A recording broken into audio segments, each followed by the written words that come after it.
സംസ്ഥാന സർക്കാരിന്റെ ഏറ്റവും വലിയ സാമ്പത്തിക ധനസഹായമായ സാമൂഹ്യ സുരക്ഷാ ക്ഷേമ പെൻഷൻ 2025 വർഷത്തിലെ രണ്ടാം ഘട്ട തനതു വിതരണവും കുടിശ്ശിക വിതരണവും ആരംഭിക്കുന്നു. സംസ്ഥാനത്ത് ബജറ്റ് അവതരണത്തിന് ശേഷമുള്ള ആദ്യത്തെ സാമൂഹ്യ സുരക്ഷാ പെൻഷൻ വിതരണ നടപടികൾ സംസ്ഥാന സർക്കാരിന്റെ ഭാഗത്തു നിന്നും ആരംഭിക്കുന്നു. പെൻഷൻ കുടിശ്ശിക വിതരണം ചെയ്യുന്നതിലേക്കായി 600 കോടി രൂപ സംസ്ഥാന സർക്കാർ ബജറ്റിൽ വകയിരുത്തിയതിന് പിന്നാലെയാണ് സുപ്രധാന തീരുമാനമെത്തിയിരിക്കുന്നത്. 2025 ജനുവരി മാസത്തിൽ പെൻഷൻ കുടിശ്ശികയടക്കം 3200 രൂപ വീതം എത്തിച്ചേർന്ന ഗുണഭോക്താക്കൾക്ക് ഫെബ്രുവരി മാസത്തിലെ വിതരണ തുക എത്തിച്ചേരുമ്പോൾ മാർച്ച് മാസം മുതൽ ഏറ്റവും പുതിയ വിതരണ ലിസ്റ്റിന്റെ അടിസ്ഥാനത്തിലാവും പെൻഷൻ തുക വിതരണം ചെയ്യുക. തിങ്കളാഴ്ച മുതൽ സോഷ്യൽ ഓഡിറ്റിംഗിന്റെ ഭാഗമായുള്ള നടപടിക്രമങ്ങൾ സംസ്ഥാന സർക്കാരിന്റെ ഭാഗത്തു നിന്നും ആരംഭിക്കും. ഇന്ദിരാഗാന്ധി ദേശീയ വാർദ്ധക്യകാല പെൻഷൻ, വിധവാ പെൻഷൻ, ഭിന്നശേഷി പെൻഷൻ, കർഷക തൊഴിലാളി ക്ഷേമനിധി പെൻഷൻ, അവിവാഹിത പെൻഷനുകൾ കൈപ്പറ്റുന്ന 55 ലക്ഷത്തോളം വരുന്ന ആളുകൾക്ക് തദ്ദേശീയ തലത്തിൽ വാർഡ് അടിസ്ഥാനമാക്കിയുള്ള സോഷ്യൽ ഓഡിറ്റിംഗ് കൂടി സർക്കാരിന്റെ ഭാഗത്തു നിന്നും പ്രഖ്യാപിച്ചപ്പോൾ അനർഹമായി പെൻഷൻ തുക കൈപ്പറ്റുന്ന 10 ലക്ഷത്തിലധികം ആളുകൾ പുറത്താക്കപ്പെടുകയും ചെയ്യുമെന്നുള്ള റിപ്പോർട്ടുകൾ കൂടി പുറത്തു വന്നിരിക്കുകയാണ്.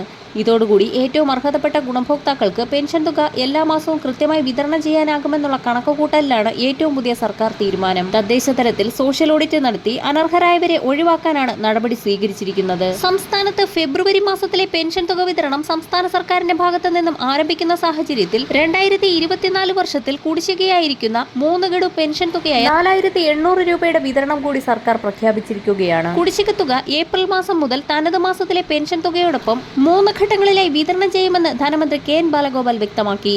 തനത് മാസത്തിലെ പെൻഷൻ തുകയായ 1600 രൂപയോടൊപ്പം ഓരോ ഗഡു കുടിശ്ശിക കൂടി ചേർത്ത് 3200 രൂപ വീതം 3 ഘട്ടങ്ങളിലായി ഗുണഭോക്താക്കൾക്ക് എത്തിച്ചേരുന്ന രീതിയിലാണ് വിതരണം ക്രമീകരിച്ചിരിക്കുന്നത്. സോഷ്യൽ ഓഡിറ്റിംഗിന്റെ ഭാഗമായി പുറത്താക്കപ്പെടുന്ന ഗുണഭോക്താക്കൾക്ക് കുടിശ്ശിക തുകയിൽ അർഹതയുണ്ടോ എന്നുള്ള കാര്യത്തിൽ വരും ദിവസങ്ങളിൽ സംസ്ഥാന സർക്കാരിന്റെ ഭാഗത്തു നിന്നും പ്രഖ്യാപനമുണ്ടാകും. പെൻഷൻ തുക വർദ്ധിപ്പിക്കുമ്പോഴുണ്ടാകുന്ന അധിക ചിലവ് സംസ്ഥാന സർക്കാരിന് താങ്ങാവുന്നതിനും അപ്പുറമാകുമെന്നും വീണ്ടും പെൻഷൻ വിതരണം മാസങ്ങളോളം കുടിശ്ശികയാക്കപ്പെടുമെന്നുമുള്ള സാമ്പത്തിക വിദഗ്ധരുടെ അഭിപ്രായത്തെ മാനിച്ചാണ് സംസ്ഥാന സർക്കാർ നിലവിൽ പെൻഷൻ തുകയിൽ വർധനവ് വരുത്താഞ്ഞത്. 2024 മാർച്ച് മാസം മുതൽ എല്ലാ മാസവും ഗുണഭോക്താക്കൾക്ക് പെൻഷൻ തുക എത്തിച്ചേരുന്ന രീതി ഇനിയും തുടരും. പെൻഷൻ തുക വർദ്ധിപ്പിക്കുന്നതിലല്ല, ഉള്ള പെൻഷൻ കൃത്യമായി നൽകുന്നതിലാണ് സർക്കാർ കൂടുതൽ ഊന്നൽ കൊടുക്കുന്നതെന്നും ധനമന്ത്രി കെ.എൻ. ബാലഗോപാൽ വാർത്താ മാധ്യമങ്ങളോട് വ്യക്തമാക്കി. വരും മണിക്കൂറുകളിലെ പെൻഷൻ അറിയിപ്പുകൾക്കും മറ്റ് സർക്കാർ വാർത്തകൾക്കുമായി ചാനൽ സബ്സ്ക്രൈബ് ചെയ്യാൻ മറക്കാതിരിക്കുക.